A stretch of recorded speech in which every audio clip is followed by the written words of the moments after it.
하나님 말씀 창세기 25장 32절로 34절 말씀입니다.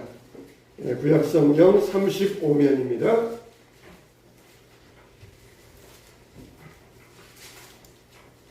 구약성경 35면 창세기 25장 32절로 34절 말씀.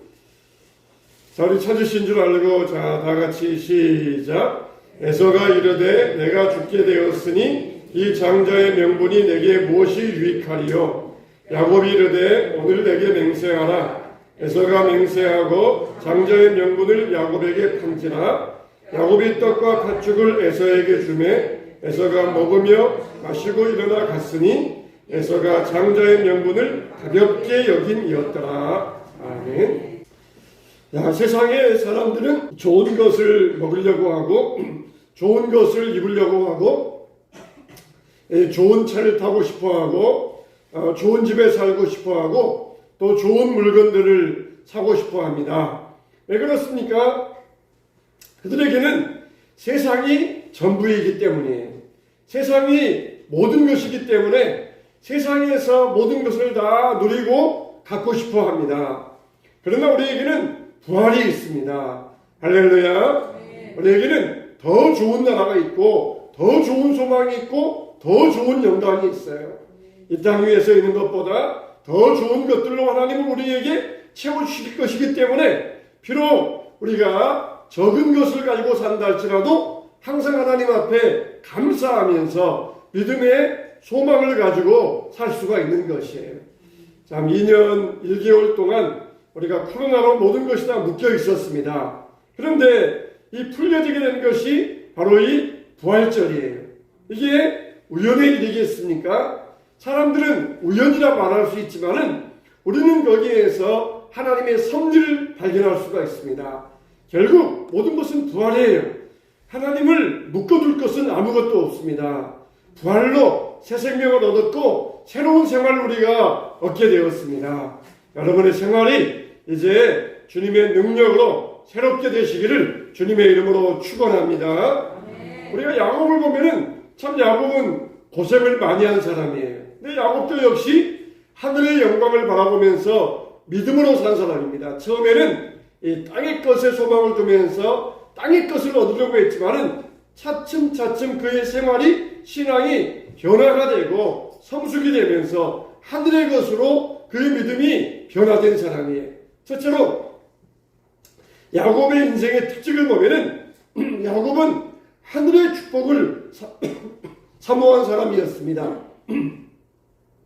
우리가 아는 것처럼 야곱은 쌍둥이 형과 1초 차이로 태어났습니다. 에서가 나오자 야곱은 에서의 발뒤꿈치를 잡고 나온 사람이에요. 그렇게 장자가 되고 싶어 했던 사람이었습니다. 그런데 어느 날 이 에서가 들에 가서 사냥을 하고 돌아오자 집에서 야곱은 팥죽을 주었어요. 그리고는 그날따라 에서가 한 마리도 잡지 못하고 배가 고팠을 때에 에서가 동생에게 이야기를 합니다. 그 팥죽 좀 성경에 보면은 붉은 것 팥죽을 내게 한 그릇 주어서 나로 배고픔을 달래게 하라. 내가 지금 배가 고파 죽을 지경이라 죽게 생겼다. 그러면서 에서가 야곱에게 애걸을 했습니다. 우리가 사람들에게 뭔가 좀 얻으려면은 불쌍해 보여야 되잖아요. 치근해 보여야 되잖아요. 내가 정말 죽을 지경이다. 내가 못 살아 죽겠다. 내게 좀 뭐 좀 다오. 그러면서 불쌍해 보여야 되잖아요. 그런데 성경에서는 이런 예서를 경솔했다고 이야기하고 있습니다. 지금 아무리 배가 고파도 굶어 죽을 지경은 아니에요. 좀 있으면 그래도 리브가 어머니가 맛있는 밥을 차려줄 것이고 사람이 40일 굶어도 죽을 지경은 아닙니다. 근데 에서는 이걸 과장해가지고 야곱에게 팥죽 한 그릇 얻어먹기 위하여 자기를 막 불쌍히 여겨 보이면서 이 야곱에게 이것을 애원했던 것이에요. 이것을 성경은 에서는 경솔했다고 이야기하고 있습니다. 비록 야곱은 온당치 못한 방법이었지만 그래도 에서에게서 장자권을 얻고자 했던 것은 그가 그만큼 하늘의 축복을 사모했기 때문에 그만큼 장자권, 하나님의 축복, 이것을 얻고 싶어 하는 그 마음이 야곱의 마음 가운데는 가득 차 있었던 것입니다. 그런데 에서는 그 장자권 명분이 무슨 대수냐? 내가 지금 배고파 죽게 생겼다. 그러면서 쉽게 경솔하게 장자권의 명분을 야곱에게 팔고 말았어요. 그거는 실상 뭐였습니까? 하늘의 축복의 권리를 야곱에게 통째로 넘기는 그런 경솔한 일을 했던 것이에요. 왜 이런 일을 했습니까? 영적인 분별력이 없었기 때문입니다. 영적인 분별력이 없었기 때문에 우리는 정말 하늘의 축복을 사모하는 자들이 되시기를 주님의 이름으로 축원합니다. 신앙은 여러분 무거운 짐이 아니에요. 우리가 하기 싫은데 억지로 하는 것이 신앙이 아닙니다. 예배는 무거운 짐이 아닙니다. 하나님이 우리를 축복의 자리로 불러주신 자리가 영광된 자리가 예배의 자리예요. 우리는 예배를 사모해야 됩니다. 그게 바로 하늘의 축복을 사모하는 야곱의 마음과 똑같은 것이에요. 근데 에서는 하늘의 축복을 무시하고 경솔하게 여겼어요. 우리가 예배를 사모하면서 신앙을 사모해야 됩니다. 예배는 절대 여러분들에게 무거운 짐이 아니에요. 억지로 여러분들에게 하라고 하는 하나님의 무거운 짐이 아닙니다. 우리를 불러주셔서 우리를 축복해 주시기 위한 하늘의 영광의 자리가 바로 이 예배의 자리라는 것이에요. 저는 항상 한 주간을 살면서 이 예배를 사모할 수 있어야 돼요. 예배의 자리가 하나님의 축복의 자리이다. 야곱과 같이 예배를 사모하면서 나도 하늘의 축복을 받아야 되겠다. 하나님 앞에 나아가서 하늘의 축복의 장자가 되어야 되겠다. 예배에 사모하는 자가 될 수 있어야 됩니다. 그런데 에서는 이것을 가볍게 여겼다는 것이에요. 세상 일이 있으면은 세상 일 먼저, 자기 일이 있으면은 자기 일 먼저, 누가 불러주면은 그 일 먼저, 그러면서 항상 하나님의 일은 뒷전, 세상의 일, 그런 일을 하기 바빠하면서 하나님의 일은 뒷전으로 밀어놓고 사는 사람, 이게 바로 에서와 같은 사람이라는 것이에요. 평양 화기대 총장이신 이승률이란 분이 이승률 총장님이 계십니다. 이분은 원래 야구를 했어요. 승률이잖아요, 승률. 그러니까 자기 이름과 야구가 딱 맞아 떨어지는 거예요. 야구에도 승률이 좋아야 됩니다. 근데 이름이 이승률이에요. 원래 60년도에 경북고등학교를 들어갔어요. 60년대에 경북고등학교를 들어갔으면은 명문 아닙니까? 그 당시에 아주 명문이고 또 야구도 잘하는 그런 고등학교였어요. 그러면 경북고등학교를 나오면은 뭐 일반 대학 들어가는 것은 따놓은 것과 마찬가지였어요. 근데 친구들은 다 대학에 들어가는데 이분은 대학을 못 들어갔어요. 그래서 9번째 구술을 해가지고 동국대 불교철학과를 들어갔습니다. 친구들은 다 대학에 들어가서 직장 잡고 하는 그런 나이인데 구술을 해가지고 동국대에 들어갔어요. 그러니까 얼마나 자기 인생에 대해서 스스로 실망했는지 몰라요. 그러다가 이제 결혼을 해서 아내와 함께 사업을 시작했습니다. 사업을 했는데 불교 철학에 심취하다 보니까 불교는 뭡니까? 결국 무예요. 무. 허무함입니다. 공예입니다. 공적실생. 그러면서 결국은 무예요. 인생은 아무것도 아니다. 결국은 다 왔다가 뭐로 왔다가 뭐로 돌아가는 인생이다. 이게 불교 철학에 심취했다 보니까 허무함이 밀려오는 것입니다. 이래봤자 무엇이 남느냐. 이런 인생 살아봤자 결국 인생은 아무것도 아닌데 이런 인생 살아봤자 뭐 할 게 있느냐. 허무함이 막 밀려오는 것이에요. 그러다가 누구의 권유를 받아가지고 아내와 함께 기도원에 들어갔습니다. 남들은 골프 치러 갈 때에 신년 기도원 대송에 들어가서 거기 가서 이 기도원 소회를 참석을 했어요. 근데 이분이 거기에서 성령 체험을 한 것입니다. 마치 그동안 눈먼 장애인으로 살다가 눈뜬 체험을 했다. 예수님께서 진흙을 이겨서 눈에 발라주시면서 실로암에 가서 씻으라 그러니까 저가 밝은 눈으로 왔더라. 마치 그 기도원 은혜 체험이 자기에게는 실로암 체험 같은 놀라운 체험, 성령 체험을 하게 되었어요. 그 뒤로부터 이제 신앙생활하면서 열심히 삽니다. 그런데 어느 날 사업을 하면서 베이징에 갔는데 베이징에 가서 한 이 박사님을 만났어요. 그분은 그 당시에 연변에다가 과학기술대를 세우기 위하여서 막 덤부서주 다니면서 뛰어다니는 그런 분이었어요.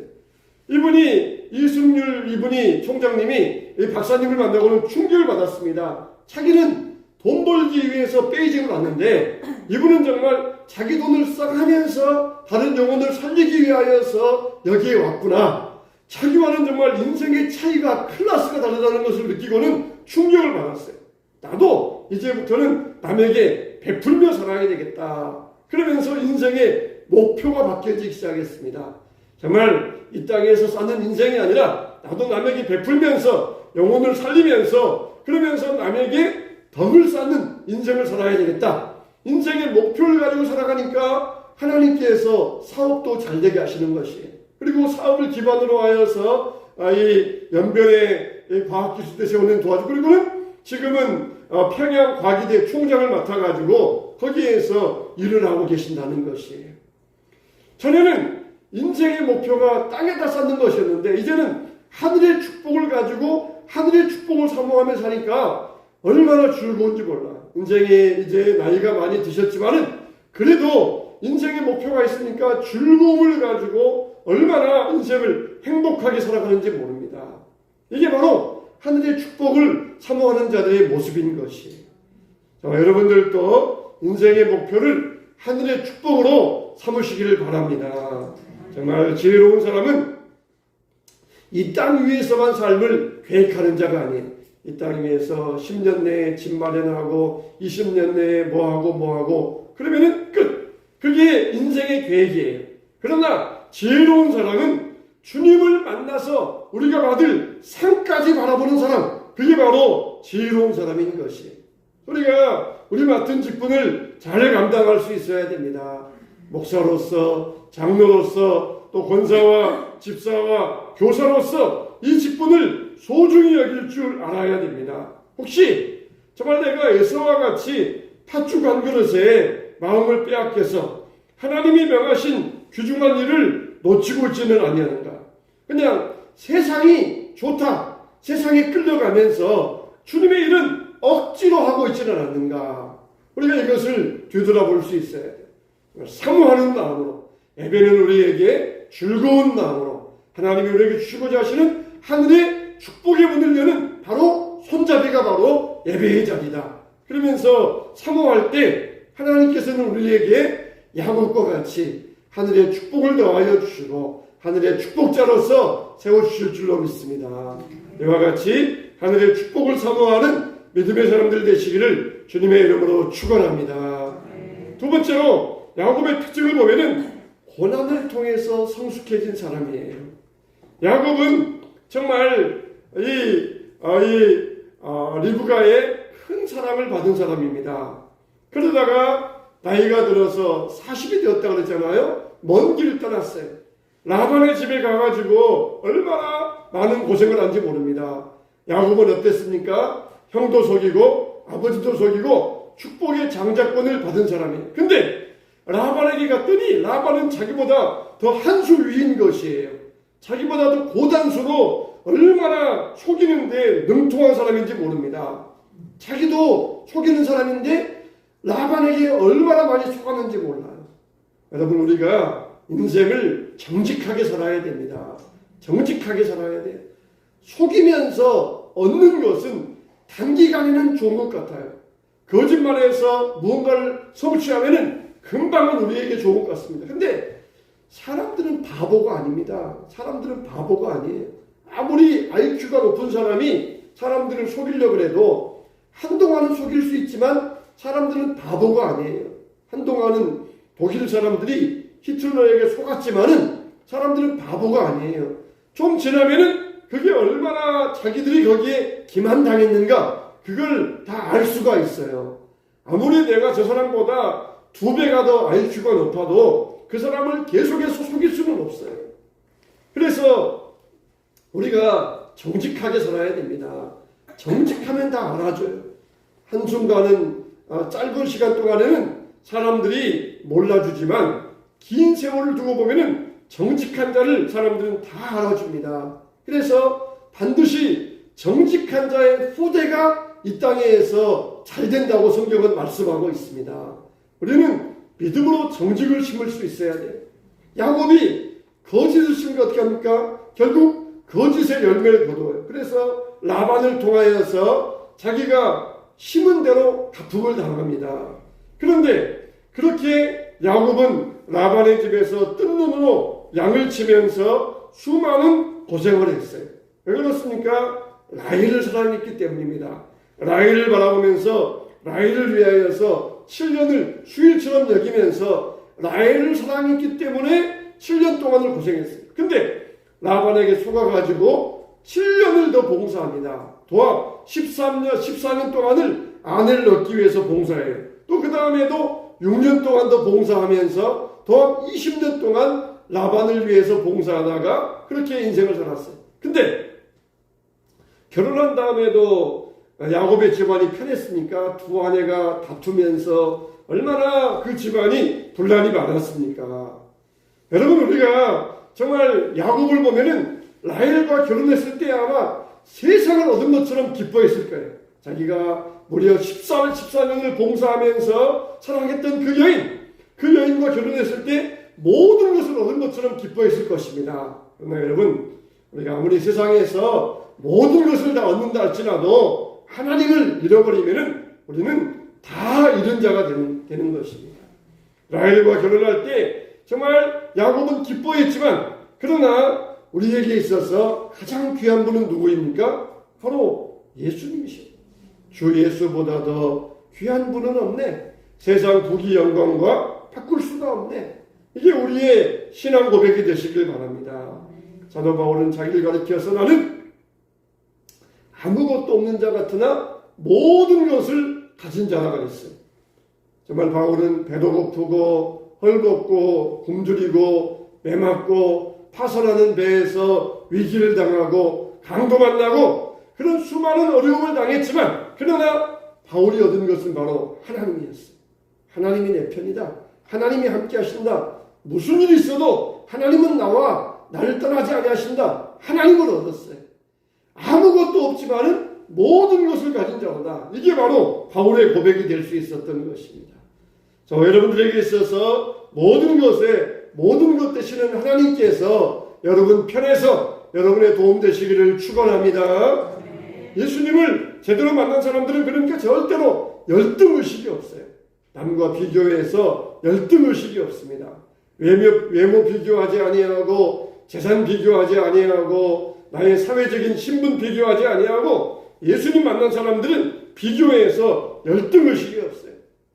아무것도 없는 자나 모든 것을 가진 자로다. 이런 믿음의 자부심이 우리의 것이 되어야 됩니다.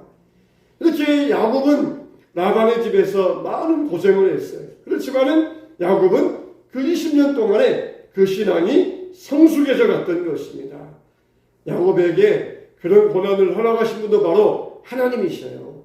하나님께서 야곱에게 그런 고난을 허락하셔가지고 고난이 야곱에게 훌륭한 교사가 되게 하셨던 것이에요. 야곱에게 그런 고난이 없었다. 외삼촌이 야곱을 총애해가지고 그래 내 딸 사랑하는구나. 내 딸과 결혼해. 딸에게 지참금도 주어가지고 야곱에게 딱 재산도 물려주고 그랬더라 그러면은 야곱은 믿음의 사람 될 수 없었어요. 오히려 자기보다 더 지독한 외삼촌을 만나게 하셔가지고 결혼하는데도 혹독한 대가를 치르게 하시고 그런 고생을 통하여서 야곱을 성숙하게 만들어 주셨던 것입니다. 우리에게도 이런 고난을 통하여서 성숙해질 수 있어야 됩니다.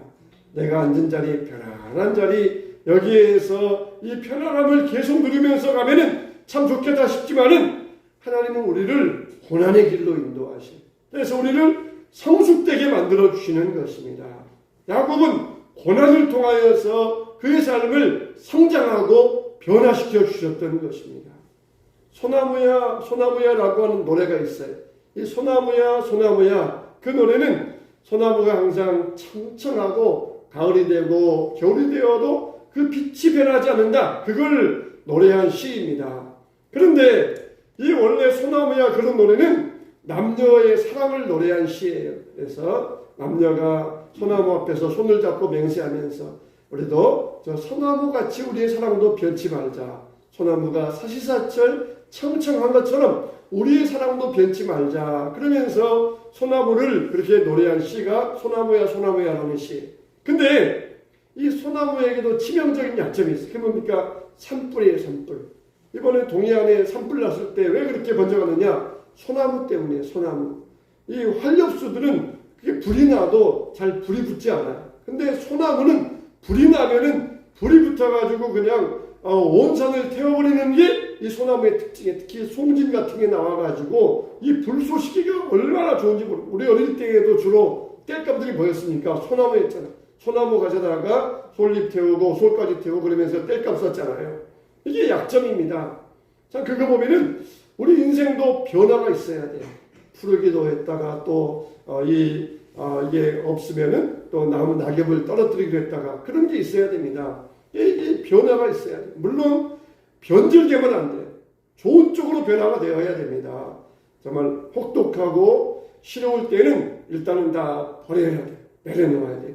하나님이 우리에게 풍성하게 허락하실 때에는 우리가 다 갖고 누릴 수도 있어야 돼요. 그러나 혹독한 계절이 오면은 이걸 다 버리고 다 나누고 내려놓고 그리고 빈몸으로 주님 앞에 올 수 있어야 됩니다. 끝까지 이걸 다 내 인생은 변함없는 내 인생은 풍요로운 인생을 살 거야. 그걸 쥐고 있다가는 같이 망해요. 때로는 하나님이 주셨으면 우리가 마음껏 누리세요. 하나님의 주신 삶 안에서 마음껏 누리시고 마음껏 베푸세요. 그때는 정말 좋은 차도 타고 좋은 집에도 살고 좋은 데도 가고 좋은 것도 먹고 마음껏 누릴 수 있어요. 그러나 하나님이 원치 않으실 때는 다 내려놓고 주님 내가 주님 앞에 갑니다. 그래서 빈몸으로 주님 앞에 달려갈 수 있어야 돼요. 이게 바로 우리 신앙의 자세입니다. 항상 우리가 빈몸으로만 살아서도 안 되고 항상 뭘 그냥 끌어안고 살아도 안 되고 하나님이 주실 때는 마음껏 누리면서 풍성한 삶 살다가 그러나 하나님이 또 원하시면은 빈몸으로 나아가면서 주님 앞에 설 수 있어야 돼요. 그래서 우리가 이런 변화적인 삶을 살아야 됩니다. 변화적인 삶. 소나무와 같이 항상 푸르고 청청하면은 보기에는 좋지만은 환란의 불이 오면은 그냥 순식간에 타버려요. 다 없어져 버립니다. 저와 여러분들은 항상 믿음 안에서 좋은 변화를 겪으면서 주님이 우리를 부르실 때에 아무것도 없는 자 같으나 모든 것을 가진 자로다. 우리가 고난을 통하여서 성숙의 삶을 살아가시기를 축원합니다. 세 번째로 야곱의 특징을 보면은 위기를 만났을 때 무릎으로 풀었던 사람이에요. 무릎으로. 야곱이 라반의 집에서 돌아오자 자기에게 어떤 소식이 들려옵니까? 에서가 400명을 데리고 자기를 만나러 온다는 것이. 400명을 데리고 만나러 오는 목적이 무엇이겠습니까? 좋은 목적 같으면은 그냥 한두 명만 되돌아가면 좋은데 400명을 데리고 온다? 틀림없이 이것은 좋은 뜻이 아니라 자기를 해치려고 하는 그런 목적이었어요. 야곱이 마음이 얼마나 고민되고 근심이 됐는지 다 보내고 자기 혼자 야복 강가에 남습니다. 그리고는 거기에서 뭘 합니까? 하나님의 사자와 씨름을 해요. 거기에서 씨름은 육체적인 씨름이 아닙니다. 하나님의 사자가 야곱과 씨름해서 육체적으로 씨름한다 그러면은 하나님의 사자가 야곱에게 진리가 없어요. 근데 그 씨름은 뭡니까? 하나님과 하는 기도의 씨름입니다. 영적인 씨름이에요. 하나님께 나아가서 하나님께 드리는 영적인 싸움, 영적인 씨름. 이게 바로 야복 강가에서 야곱의 씨름이었던 것이에요. 야곱은 정말 꾀가 많은 사람이에요. 그래서 장자의 명분을 취할 때에도 인간적인 꾀를 가지고 꾀를 내어서 팥죽 한 그릇으로 명분을 얻고 그리고 아버지를 속이고 장자의 축복을 받고 그리고 꾀를 내어가지고 라반의 집에서도 인간적인 방법으로 양떼를 모으고 인간의 꾀, 인간적인 방법, 수단 이게 많은 사람이에요. 근데 이제 에서가 자기를 400명을 데리고 온다. 거기에는 인간적인 꾀, 인간적인 방법이 이게 통하지를 않습니다. 이게 통하지를 않아요. 에서에게 자기의 모든 재물을 줘도 통하지 않아요. 어차피 자기를 죽이면은 그 재물은 다 에서의 것이 될 테니까 통하지가 않아요. 그 막다른 골목에서 야곱이 택한 방법은 무엇입니까? 하나님과 기도의 씨름을 하는 것이 무릎으로 하나님 앞에 나아가는 것이었습니다. 우리도 막다른 문제를 만날 때에 우리의 문제를 어떻게 풀어가기를 원하십니까? 기도로 풀어가기를 원하십니다. 기도로 풀어가기를 원하십니다. 어떤 목사님이 안타까운 마음으로 그러시더라고요. 정말 자기 성도 가운데 문제를 만나가지고 어려운 사람이 있으니까 만나서 상담하면서 하나님 앞에 기도합시다. 다 이거 내려놓고 일주일간 기도원에 들어가서 금식하시기 바랍니다. 그렇게 하나님이 강력하게 권면하셨대. 근데 뭐 때문에 뭐가 있고 그러면서 자꾸 핑계 대더라는 것이, 뭐가 있고 그러면서 자꾸 변명만 하더라는 것이. 그러면서 눈물 흘리면서 홀로 예배당에 나와서 기도하든지 아니면 짐 싸고 들어가서 기도원 가든지 그렇게 하나님 앞에 무릎으로 승부하십시오 그랬더니 핑계대면서 가만히 보니까 누가 놀러 가자 그러니까 그때는 또 얼른 가더라는 것이. 안타까워가지고 놀러 갈 일 있으면 놀러 가고 세상 일 있으면 다 하고 그러면서 자기 힘들다고 눈물만 흘리고 있는데 얼마나 안타까운지 모른다는 것이. 하나님 앞에 우리가 정말 내 힘으로 풀 수 없는 문제가 있습니까? 우리가 기도의 무릎으로 승부해야 됩니다. 야곱도 자기께로 이 방법 저 방법 다 써봐서 인생의 성공을 이루었지만 지금 에서 앞에서는 안 통해요. 그럴 때 야곱이 취한 방법은 무엇입니까? 바로 무릎의 승부입니다. 무릎으로 하나님 앞에 기도의 승부를 올려드렸던 것이. 심각한 문제를 겪고 있습니까? 하나님 앞에 홀로 정말 교회 나와서 기도하시고 하나님 앞에 무릎으로 승부하시길 바랍니다. 그럴 때 하나님께서 에서의 마음을 돌이켜주시고 400명을 데리고 왔다가 그리고는 그들의 마음이 녹여지게 만드셨던 것이. 위기를 만났을 때 야곱은 무릎의 승부를 가지고 하나님 앞에 나아갈 수 있었어요. 나를 축복하지 아니하시면 내가 놓을 수 없나이다. 그러면서 믿음으로 붙잡았던 것입니다. 우리가 마지막에 붙잡을 수 있는 것은 무엇입니까? 하나님밖에 없어요. 하나님밖에. 우리 교회의 앞길도 하나님밖에 없습니다. 하나님만을 붙들어야 됩니다. 결국은 우리가 붙들 것은 하나님밖에 없다. 우리 장로님들과 집사님과 함께 가서 말씀을 들었어요. 여러 가지 이야기를 들었어요. 그리고 결국은 우리의 결론이 뭡니까? 하나님 앞에 나아가서 하나님을 붙들고 하나님을 의지하자. 그게 바로 우리의 믿음의 결론입니다. 믿음의 결론이에요. 사람들 찾아가면은 어떤 좋은 방법이 있을까? 그렇지만은 거기에는 방법이 없어요. 그러나 오직 하나님께는 길이 있고 하나님께는 계획이 있고 하나님께는 시간표가 있고 하나님께는 인도하심이 있습니다.